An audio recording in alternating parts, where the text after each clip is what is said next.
The V-stitch, let's learn how to do it today. You'll want to chain a multiple of 3. That means, depending on however wide you want your project to be, you would chain 3 and 3, 3, 3, 3, 3, 3, 3, until it's as wide as you'd like your project to be. So start off with a slip stitch, pull that loop up, and close. Insert your hook,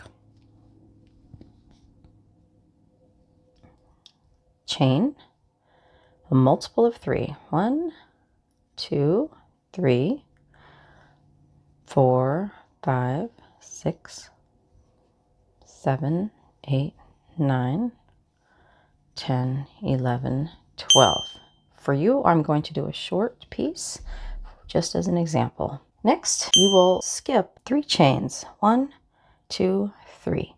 And into the 4th chain, into that back loop, do your double crochet by yarning over, going into that 4th chain, back loop, pulling up a loop, yarning over and pulling through 2, yarn over and pull through 2.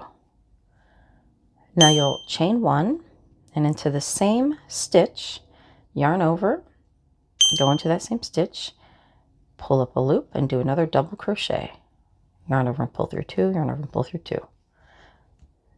Next, we're going to skip 2 chains, 1, 2, and into the 3rd one, you'll do your double crochet, yarn over, go into that chain, yarn over and pull through 2, yarn over and pull through 2, chain 1, and then into the same stitch again, do another double crochet.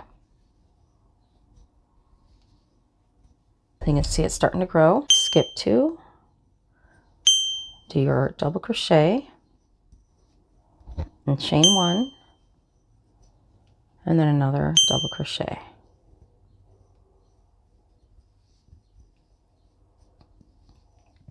At the end, you'll notice you have 2 chains left. And what you're going to do at the end of each row is skip that second to last chain and do a double crochet into the very last stitch. Yarn over and double crochet. Turn your work and take a look at your work where you have your V stitches. The chain 1 spaces that you created are right in the middle of the V shape, and that's where you're going to do your work. Chain 2 and then do your V stitch into that chain 1 space. Right in the center of that V is where I'm doing it.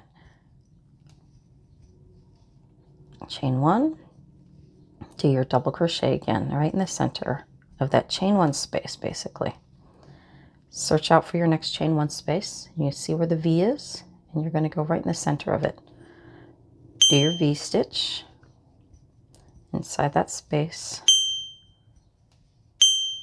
Now on my small sample, I only have 3 V stitches, so I only have 1 more here that I'll show you, and here's the chain 1 space here. That's where I'm going to put my next V stitch.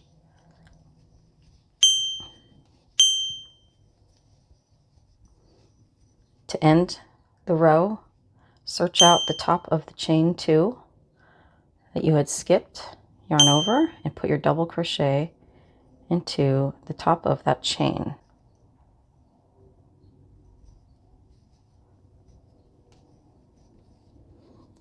And you can see how your V-stitch is starting to form shape. And what you would do from here on out is simply turn your work, chain 2, and continue putting V-stitches into each of the chain 1 stitches. If you enjoyed watching this video, I have quite a few others on how to do basic crochet stitches, bobble stitch, and different types of easy patterns using these stitches. Follow along, subscribe if you haven't already. Thank you so much for watching.